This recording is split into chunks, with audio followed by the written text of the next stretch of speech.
Başlayabiliriz.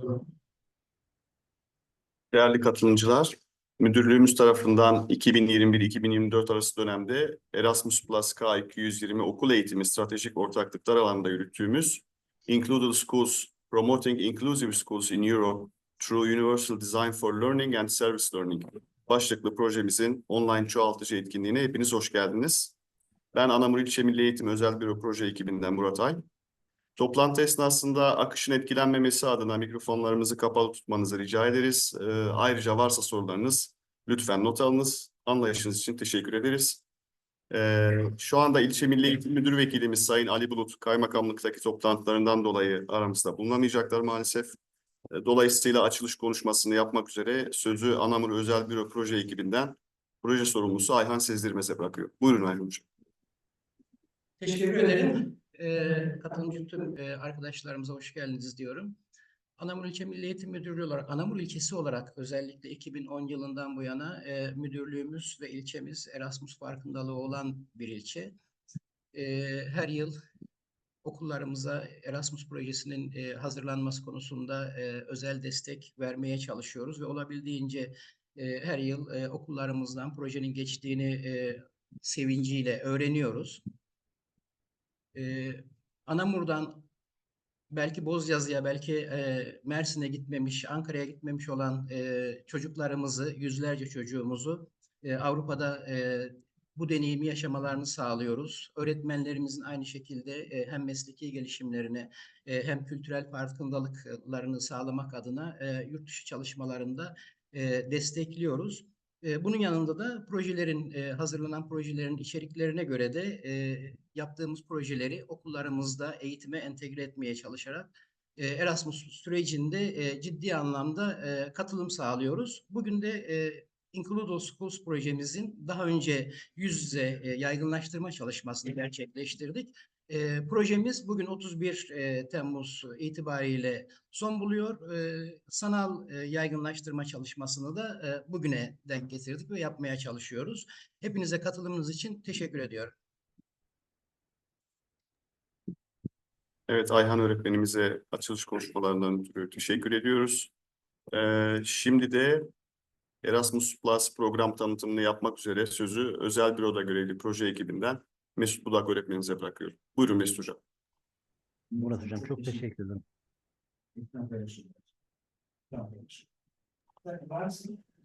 Yok, denedim bir daha bak. Tüm katılımcılara katılmandan dolayı ben de çok teşekkür ederim. Ekranımı paylaşıp hızlı bir şekilde gireceğim ama bir bak abi.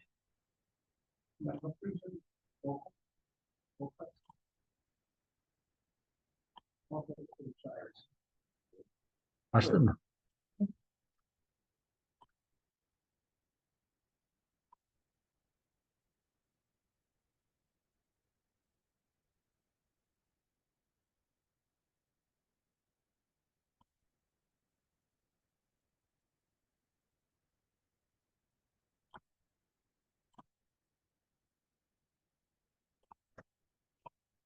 Evet. Birçok okulumuz ya da katılımcılardan birçoğu da Erasmus programını biliyor ama ben gene de hızlı bir şekilde özet olarak geçeceğim. Hem akılda kalır bir şekilde önemli noktaları hem de paylaşım olduğu için, yaygınlaştırma faaliyeti olduğu için birçok insan belki meraklı olabilir. Programın bilindiği üzere bir hibe programı, Avrupa Birliği'nin hibe programı. Burada amaçlanan şey en çok insanların yaşına, eğitimine bakılmaksızın istihdam olanaklarının geliştirilmesi ve kişisel gelişim süreçlerine katkı sağlaması hedefleniyor Erasmus programında. Temelde 3 farklı program var.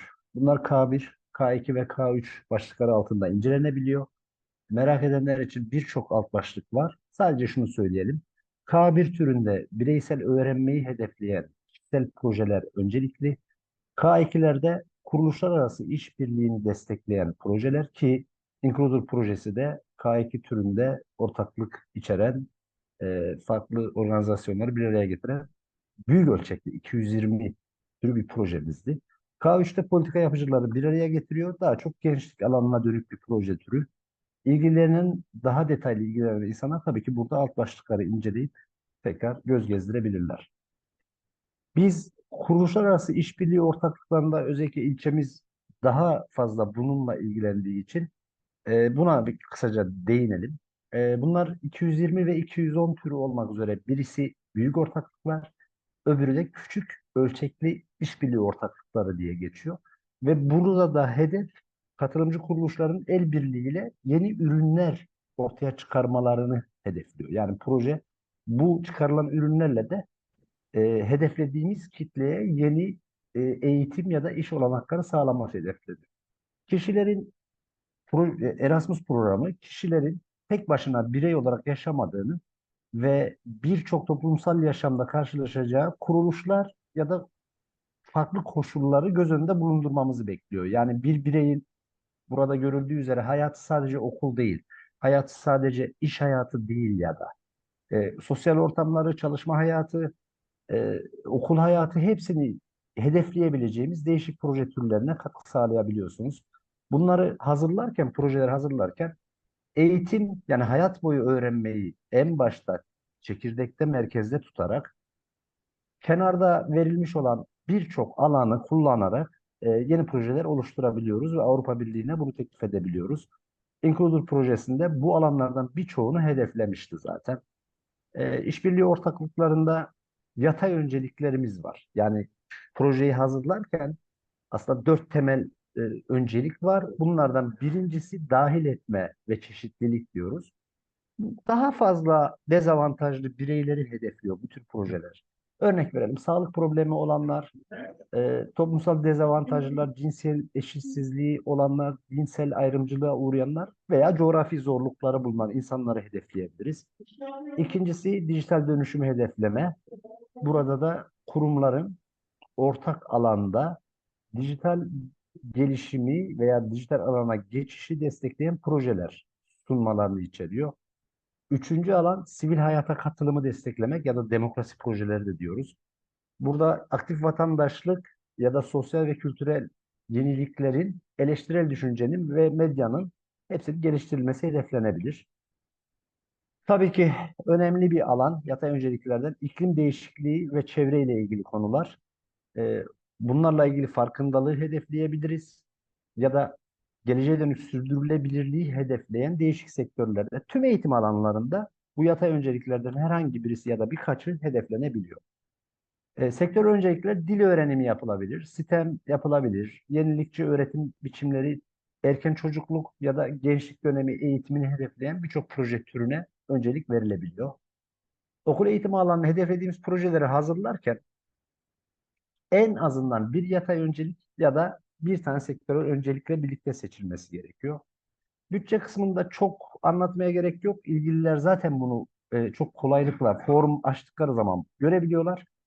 Bütün ortak kuruluşların toplu halde 60 bin ya da 30 bin euro almaları mümkün. Ya da büyük ortaklıklarda 400 bin, 250 bin euroluk ya da 120 binlik proje hazırlayabiliyorlar.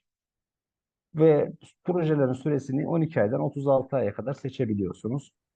Projeye ortak bulmak için değişik yollar var. Bunlardan birincisi işte ESEP, ikincisi Gençlik Salto Yol ya da sosyal ağlar var, Zink var. Örneğin Facebook grupları var.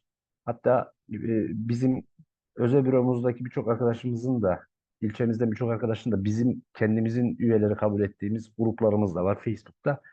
E, Erasmus Partners.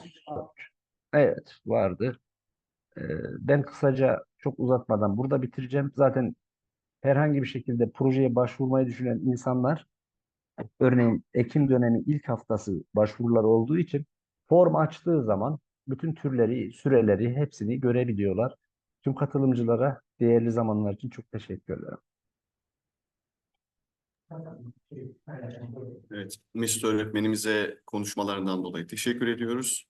Şimdi de proje tanıtımı ve fikri çıktıların tanıtımını yapmak üzere sözü özel büroda görevli proje sorumlusu Ayhan Sezdirmez hocamıza bırakıyorum yeniden. Buyurun Ayhan hocam.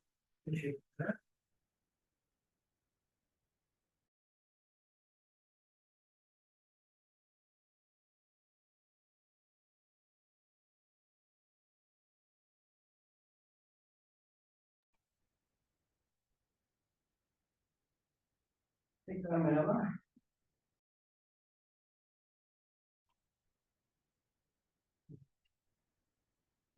Kapalı görünüyor. Tamam, kapalıymış. Tekrar merhabalar. Projemiz Inclusive Schools projesi. Mesut öğretmenim de söylediği gibi içerme ve dahil etmeye ilişkin bir projeydi. İspanya Ulusal Ajansı tarafından desteklenen bir proje. 30 aylıktı. 259 bin euroluk. 2021'de bütçeler farklıydı. Paket program olarak gönderilmemişti. Geliyor ses değil mi? Tamam tamam. Şu an slide modundayım. Slide görünmüyor mu? Tamam. Evet, koordinatörümüz Madrid'den COSENFE, özellikle engelliler büyük bir kuruluş, engelli hakları üzerine çalışan bir dernek. Katılımcılarımız yine İspanya'dan UAM Özerk Üniversitesi. İki partnerimiz var. Doğrudan partner. Bir de ortaokul düzeyinde bir yaygınlaştırma partnerimiz var İspanya'dan. Diğer doğrudan ortaklarımız biz İlçe Milli Eğitim Müdürlüğü, Vakıfbank Atatürk Ortaokulu, Atina Yenilikçilik Sınırları Şirketi, Kuldiga Ortaokulu ve Katolika Ortaokulu. Polonya'dan ve Letonya'dan, Yunanistan'dan da ortaklarımız var. Bir diğerine, evet. Projenin hemen şuradan kapatıyorum sunumu. Chat kısmından proje sitemizi paylaşıyorum sizinle. Anlatacağımız her şeyi proje sitesinde zaten bulacaksınız. Projemizin ana amacı, söylediğimiz gibi ilk amacımız daha fazla katılımı sağlamak. Okullarda özellikle katılımı sağlamaktı. Evet, bütün okullar başarıya yönelik çalışıyoruz ama tüm öğrencilerin öğrenme hızları ve engelleri eşit değil, zorlukları eşit değil. Bu anlamda bir çalışma yapılması gerekiyordu. Bu çalışmayı da biz örnek uygulama olarak yapmaya çalıştık. Ana amacımız öğretmenlerin kapsayıcı didaktik programları derslerine entegre etme becerilerini geliştirerek okullarda katılımı teşvik etmek. Projenin hazırlanma aşamasında yapılan literatür taramasında da bu entegrasyonu nasıl sağlayacağız? Farklı ihtiyaçları olan grupların öğrenme hızlarını nasıl birleştireceğiz ve tam öğrenmeyi sağlayacağız kısmındaki literatür taramasında da service learning ve evrensel tasarıma dayalı öğrenme metodolojisinin bu birleştirmeyi sağlayacak en iyi metodolojiler olduğunu keşfettik. Bu iki metodolojide tüm öğrencilerin öğrenme yeterliliklerini artırmayı hedefleyen yöntemler. Ayrıca bu iki yaklaşımla birlikte Erasmus programında da özellikle 2015'ten itibaren teknolojinin çok yaygın olarak eğitimde kullanılmasından sonra bilgi iletişim teknolojilerinin de kapsayıcılığını kullanarak bu projeyi geliştirmeyi tamamlamaya çalıştık. Özel hedeflerimiz ise evrensel tasarıma dayalı öğrenmeyi entegre eden hizmet öğrenme metodolojisi aracılığıyla yetkinlik temelli öğrenme modeli arasındaki sinerjiyi araştırmaktı. Bu iki yöntemi birleştirdiğimizde biz kapsayıcılığı tamamen sağlayabiliyor muyuz? Bizim projemizin amacı herkes iyi kötü bilir. Eğitim alanında çalışan arkadaşlarımız futbol izleyen 3 farklı boyda birey vardır ve bunları eşitlemek için altlarına kasa koyarak hepsinin boyunu eşit ve görülebilir kılmaya çalışır normalde eğitim sistemi, ama bizim amacımız o görmeyi engelleyen aradaki platformu kaldırmak idi. Bu projenin genel amacı ve hedef söylemi buydu. Amacımız öğrenmenin önündeki engelleri kaldırmak. Ayrıca öğretmenlerin ve okulun kapsayıcı uygulamaları entegre etme kapasitesini zenginleştirmek için hizmet öğrenme metodolojisine dayalı didaktik programları tasarlamak, geliştirmek ve paylaşmak idi. Benden sonraki sunum yapacak arkadaşım hem evrensel tasarıma dayalı öğrenme hem de hizmet öğrenmeyi daha detaylı olarak aktarmaya çalışacak. Ayrıca projemizin diğer amaçları okulların ve öğretmen programlarının sonuçlarını toplayarak katılıma yönelik bir uygulama kılavuzu hazırlamak. Göndermiş olduğum linkte, proje linkimizde tüm fikri çıktılarımız ücretsiz olarak paylaşılıyor. Hem telefona indirme hem de kullanma imkanınız var. Özellikle proje içerisinde okul olarak yer alan 4 okulun bu alanda yapmış olduğu çalışmayı Service Learning ve UDL'e nasıl entegre ettiğini de görme imkanınız var. Oradaki çalışmaları kendi dersinize değiştirerek kullanma imkanınız da var. Öğretmenler ve okullar için katılımı artırmaya yönelik bir toolkit oluşturmak amacıyla kapsayıcılığa yönelik yüksek değerli bilgi iletişim teknolojiler araçlarını toplamak. Bu fikri çıktığımızı da siteden alabilirsiniz. Öğretmenlerin UDL ilkeleri, kontrol noktaları ve etkinlikleri de dahil olmak üzere kapsayıcı didaktik tekniklerin tasarlanmasını kolaylaştıran kullanıcı dostu bir mobil uygulama da oluşturmak idi projemizin amaçları. Ve son olarak da okulların eğitime katılım konusundaki proje sonuçlarının yaygınlaştırması da bir diğer hedefimiz idi. Bunları da yine proje sitemizde okulların ayrıca proje dışında yapmış olduğu kapsayıcılığa yönelik çalışmalarını da görmeniz mümkün. Faaliyetlerimiz her Erasmus projesinde olduğu gibi yönetim faaliyeti, eğitim faaliyeti ve çoğaltıcı etkinlik olarak 3 farklı faaliyetimiz vardı. Yönetim faaliyetlerini İspanya'da, Anamur'da, Polonya'da, Letonya'da ve son toplantı olarak tekrar Polonya'da gerçekleştirdik. Projenin yürüyüşü, fikri çıktıların kalite kriterleri, amaçlara ulaşma durumumuza ilişkin çalışmalar gerçekleştirildi. Eğitim faaliyetlerinde ise özellikle UDL eğitimi ve SL Service Learning eğitimi son zamanlarda kapsayıcı eğitime ilişkin hit konulardan 2 konu. Bunun eğitimini Anamur'dan götürdüğümüz öğretmenler ile gerçekleştirdik. Tabii diğer ortaklardan gelen öğretmenlerle birlikte. İspanya'da UAM Üniversitesi verdi bu eğitimi. Polonya'da gerçekleştirdiğimiz ise hizmet öğrenme eğitimine ilişkin yapılan çalışmaların değerlendirilmesi eğitimi gerçekleştirildi. Multiplier Event'da 2 ortak İspanya ve Türkiye'de gerçekleştirdik ve son yaygınlaştırma çalışmasını yapıyoruz. Fikri çıktılarımız 3 net fikri çıktımız söz konusu. Linkten veya siteden bulabilirsiniz. Bir tanesi kapsayıcı, ilham verici uygulama kılavuzumuz. Ortakların dilinde hazırlandı. Yani İngilizce olarak da alabilirsiniz, Türkçe olarak da indirebilirsiniz bu kılavuzu. Include Schools projesi kapsamında hazırlanmış Avrupa'daki okullara ve öğretmenlere kapsayıcı eğitim uygulamalarını tanıtmaya ve yaygınlaştırmaya yönelik pratik bir rehber hazırlandı. Nereden nasıl başlayacaksınız ve kilometre taşları nedir? Farklı projeler aracılığıyla görmüş olacaksınız. Çünkü okul ortaklarımız bu 2 metodolojiyi kullanarak yeni projeler kurguladılar. Bu kılavuzdan bunu görme imkanımız olacak. Bu kılavuz İspanya, Letonya, Türkiye ve Polonya'daki 4 okulun katılımıyla gerçekleştirildi. Türkiye'den Vakıfbank Atatürk Ortaokulumuz kendi kültürümüze yolculuk projesi yaptık. Buradaki engel özellikle bizim için engelimiz köy okulumuzda bulunan öğrencilerin ekonomik zorluklarını gidermeye çalışarak kapsayıcılığı sağlamaktı. Letonya'dan yaşlılara yönelik kuş evleri projesi, Polonya'dan büyükanne ve büyükbabaya çiçekler projesi, yaygınlaştırma ortağı İspanya'dan da evrensel olarak erişilebilir bahçeler projesi gerçekleştirildi ve bunun nereden başlandı, nasıl yürütüldü ve sonuçta ne elde edildi konusundaki tüm bilgileri kılavuzda görmeniz, Türkçe olarak görmeniz mümkün. Sitemiz, hemen onu da söyleyelim, ortakların dilinde hazırlanıyor. Son birkaç gün içerisinde Türkçe olarak da siteyi görebileceksiniz ama Google Translate'te de rahatlıkla inceleyebilirsiniz. Bir diğer fikri çıktığımız Include in SL Digital App uygulamamız. Bu da SL ve UDL projesinin kilometre taşlarına ilişkin kullanılması gereken yönteme ilişkin bir uygulama hazırlandı.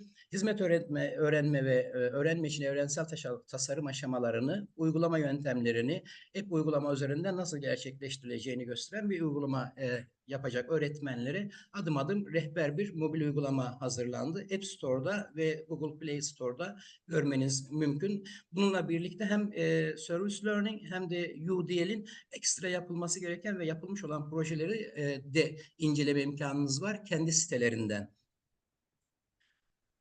Bunlar ekran görüntülerimiz. Ücretsiz indirebilirsiniz ve kullanabilirsiniz. Son fikri çıktığımız Toolbox, ICT Toolbox.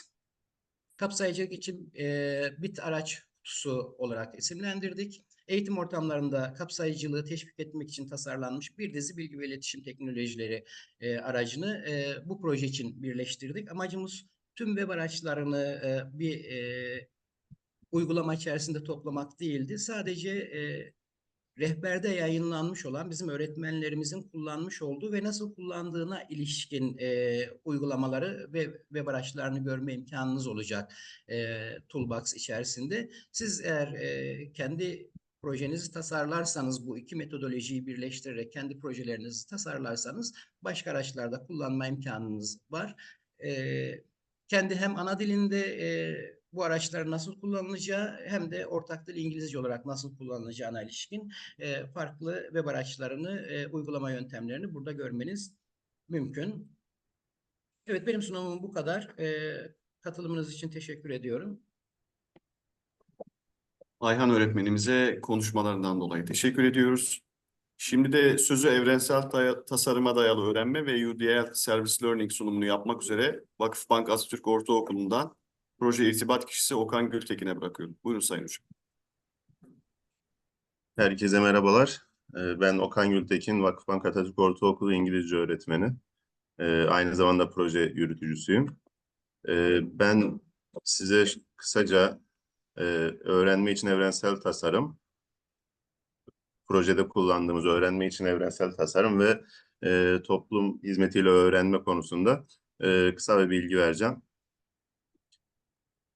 Öğrenme için evrensel tasarım veya UDL İngilizce kısaltmasıyla öğrencilerin eğitim hedeflerine ulaşmalarına yardımcı olmak için dijital medyayı ve esnek öğretimi kullanarak tüm öğrencilere fırsatlar açan bir öğretim yaklaşımıdır kısaca. Evrensel tasarım genel olarak Amerika'da bir mimari hareket olarak başlıyor. Terimsel olarak ilk terim Amerika'da kullanılıyor. Binalara sonradan düşünülmek yerine tasarım sürecinde işte kaldırım eğimleri, otomatik kapılar, engelli rampaları gibi evrensel tasarıma yönelik şeyler ekleniyor. Yani üretilecek bir yapının, ürünlerin, yazılımın veya ortamların dünyadaki tüm insanların fizyolojik özelliklerine, yaşına, cinsiyetine, ırkına, boyuna, kilosuna, eğitim düzeyine bakılmaksızın herkes için eşit, kullanılabilir tasarlanması anlamına geliyor. Son zamanlarda evrensel tasarım bu fikirle eğitime de uygulanıyor. Çünkü artık teknoloji rahatlıkla eğitimde kullanılabiliyor. Ve bu da evrensel tasarımı eğitimde daha mümkün kılıyor. Evrensel tasarımın genel amacı mümkün olan en geniş kullanıcı yelpazesinin ihtiyaçlarını en başından göz önünde bulundurmaktır. Bu görsel de daha kolay bir şekilde açıklıyor. Engelli birey burada bahçeyi temizleyen kişiye lütfen benim rampamı temizler misin diyor.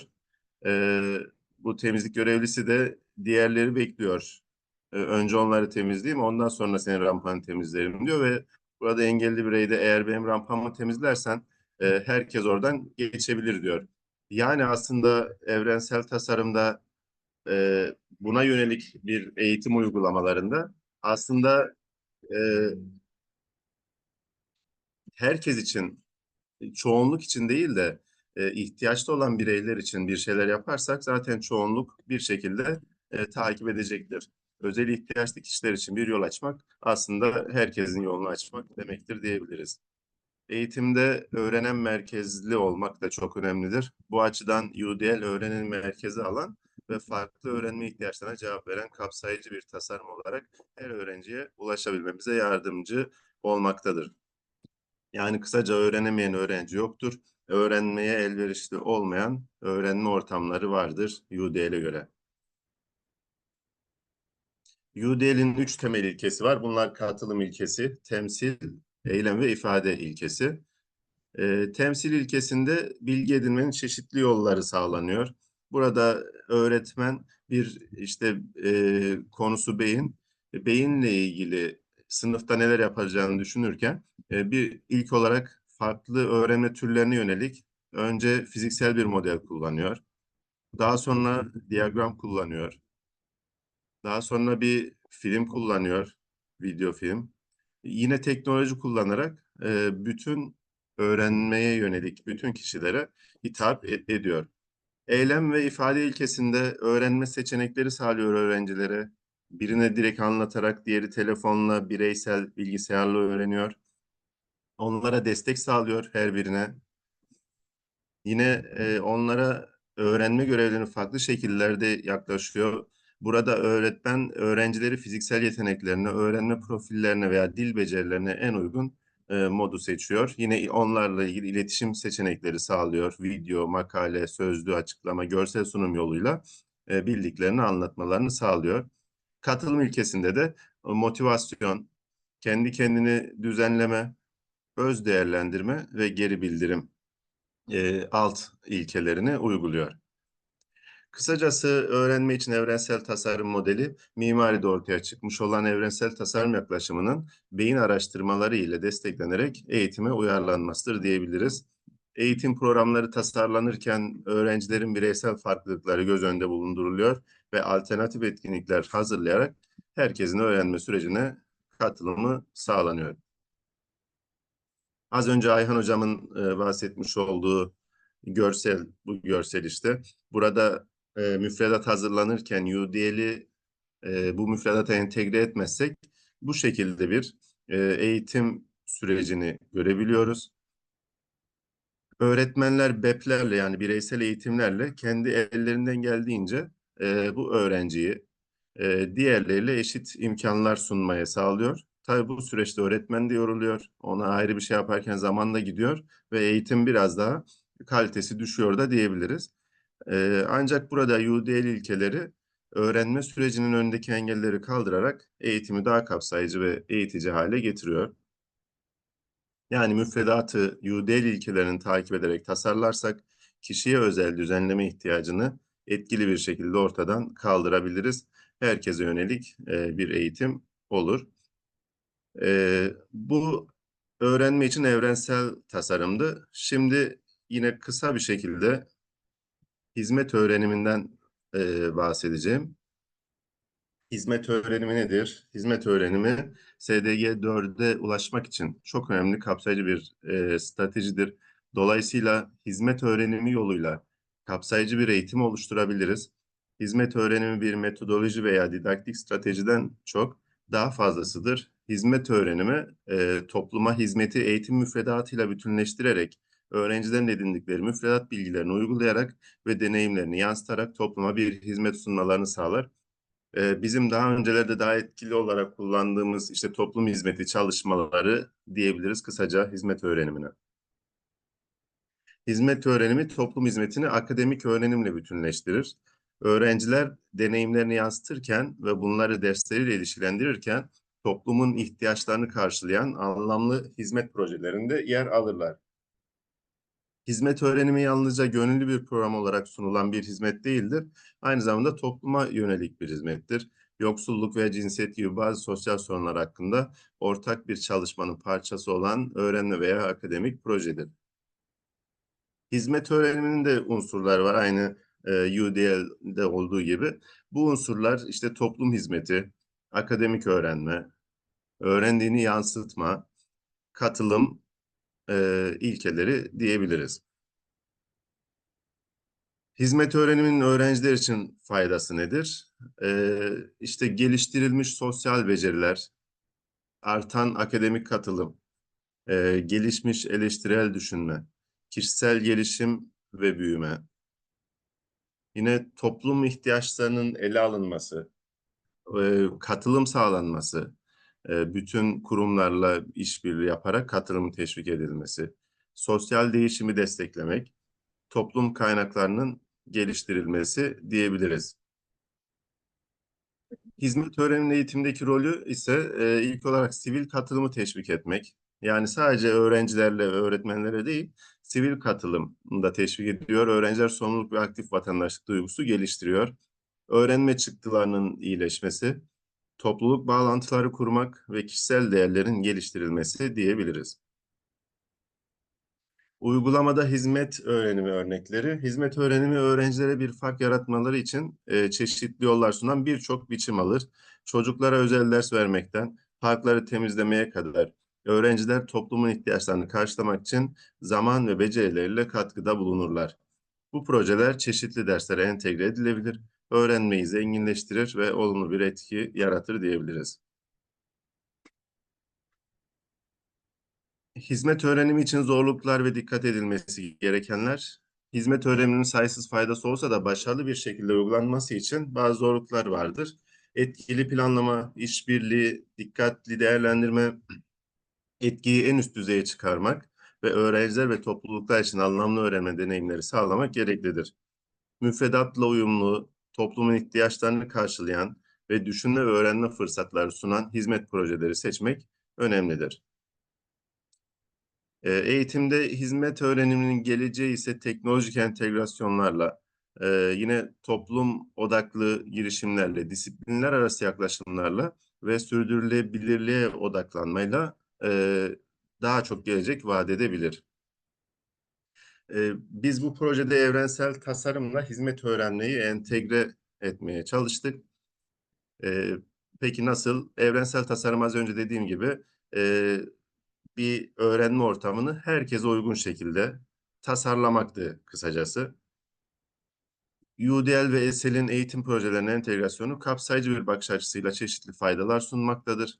Bu işte öğrenmede artan öğrenci katılımı, aktarılabilir becerilerin geliştirilmesi, eğitimde eşitliğin desteklenmesi, toplumsal müdahaleler ve herkes için vatandaşlık yeterliliğinin teşvik edilmesi diyebiliriz.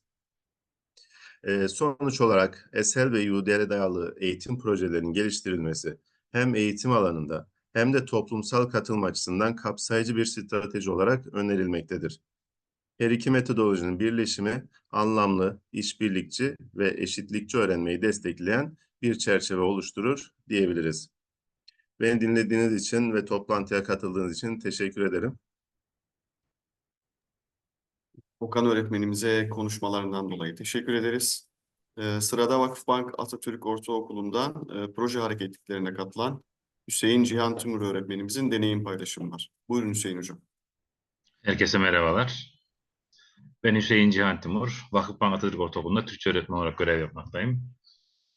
Bu projeye dahil olduğum için çok mutluyum. Bu proje gerek kişisel gerekse mesleki alanda bizleri ileriye taşıyan bir proje oldu.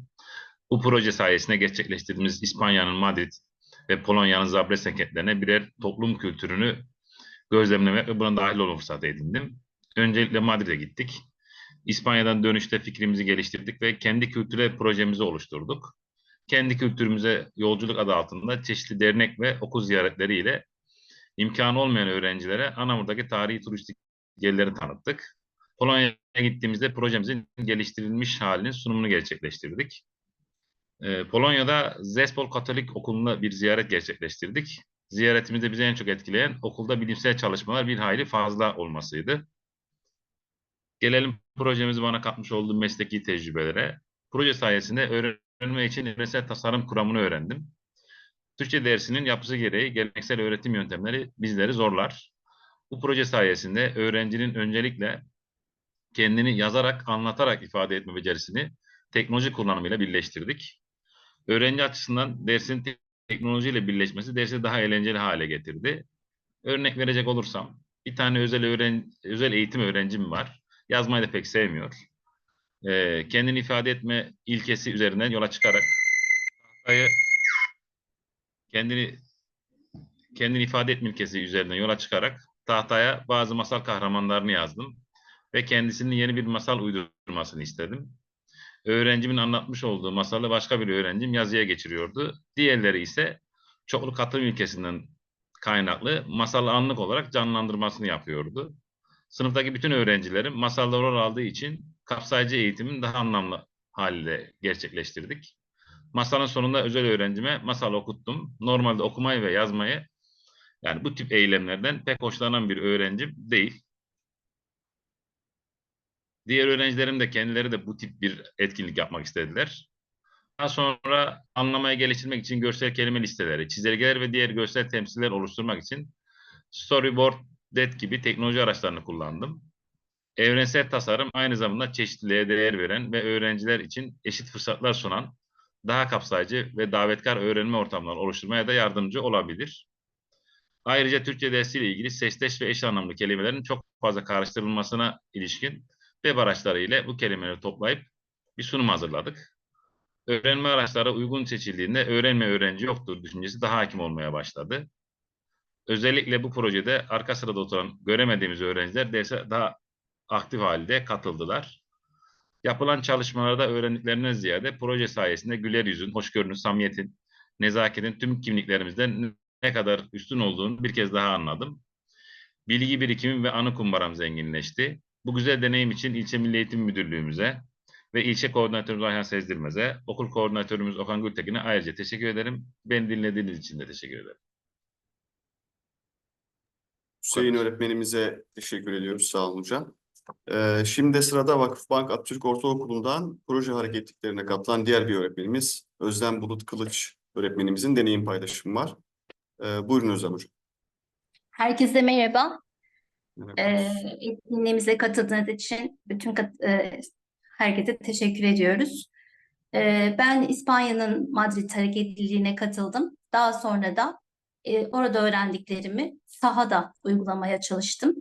İlk olarak Okan hocamın bahsettiği evrensel tasarımı nasıl uyguladım onu anlatmak istiyorum. Yıllardır İngilizce dersinde maalesef bir kelimeyi 5 kez yazarak öğrettik ya da bizde buna maruz kalarak öğretildi. Buradan yola çıkarak etkin katılımdan çocukların hem web fikir araçlarını kullanmasını sağlamak için hem de daha eğlenceli hale getirmek amacıyla 8. sınıflara özellikle 3. ünitemizdeki mutfak ünitesindeki kelimeleri bir video halinde evde istedikleri bir yemeği hazırlayıp bunu çekmelerini ve sınıfa sunmalarını istedim. Böylece istedikleri hem web fikir aracını kullandılar hem de aktif öğrenme metodunda kullanmış olduk. Daha sonra da toplum hizmeti ilkesini de nasıl uygulayabiliriz diye düşündüğümüzde öğrencilerle birlikte bir kermes hazırladık ve elde ettiğimiz geliri de SMA'lı bir bebeğimize bağışladık. Böylece çocuklar empati kurmayı, işbirliği içinde çalışmayı öğrendiler. Peki bana bunların haricinde proje ne kattı? Proje daha önce üniversitede öğrendiğimiz kapsayıcı eğitim ilkesi doğrultusunda dezavantajlı bireyleri okula nasıl kazandırırız? Bunu öğrendim. Ve dezavantajlı birey dendiği zaman son olarak bunu vurgulamak isterim. Hepimizin aklına özel öğrenciler gelmesi. Bir çocuk çok akademik açısından başarılı olabilir ama sevgi eksikliği görmüşse o da bir dezavantajlı bireydir. Ya da başarılıdır, cinsiyet ya da ırkçılık tarzı herhangi bir ötelemeye maruz kalıyorsa o da dezavantajlıdır. Unutmayalım ki her çocuk özeldir ve bizimdir. Teşekkür ediyorum. Özlem öğretmenimize teşekkür ediyoruz. Son olarak sırada soru cevap bölümümüz vardır değerli katılımcılar. Online çoğaltıcı etkinliğimizle ilgili ya da proje hakkında sormak istediğiniz herhangi bir soru var ise hem sunum yapan hem de deneyim paylaşımı yapan katılımcılarımız sorularınızı cevaplamaya çalışacaktır. Mikrofonlarınızı açıp direkt soru sorabilirsiniz. Buyurun, bekliyoruz.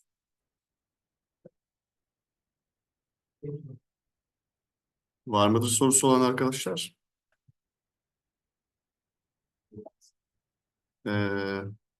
Sayın İlçe Milli Eğitim Müdürü Vekilimiz Ali Bey aramızda mı? Ali Bey, beni duyabiliyor musunuz? Sanırım toplantıda. Değerli katılımcılar, online çoğaltıcı etkinliğimiz burada sona ermiştir. Katılımlarınızdan dolayı ve vakit ayırdığınızdan dolayı hepinize ayrıca teşekkür eder. İyi günler dileriz. Görüşmek dileğiyle.